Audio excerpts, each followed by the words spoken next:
We'll guide you through how to blur watermark in CapCut. If you find this helpful, don't forget to like and subscribe. People search for this tutorial because they want to remove or hide watermarks in videos and images using CapCut.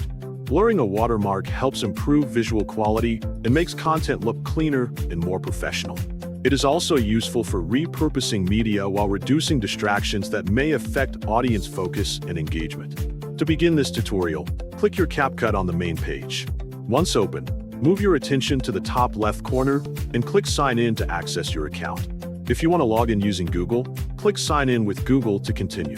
Select the Google account you want to use and signs you into the application. After logging in successfully, you will be taken to the main interface.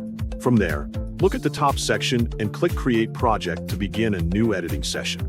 After entering the project workspace, move your attention to the top left corner and click Import so you can add media files from your device. Next, select the photo or video whose watermark you want to blur by clicking on it. Then click Open to import it into the project. Once the media is uploaded, it will appear in the Media Library panel. Then, click the plus icon on the file you have uploaded to add it to the timeline so you can begin editing. After placing the media on the timeline, look at the top left corner of the interface and click Effects to open the Effects library. Inside this section, locate the search field and type Blur to find blur-related effects available in the system.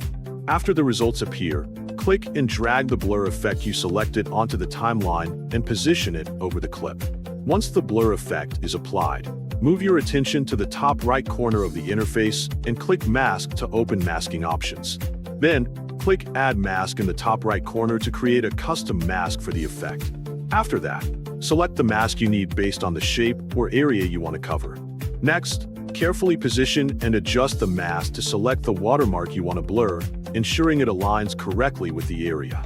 Once finished, the watermark will automatically blur, helping you hide unwanted marks or improve the overall visual appearance of your content.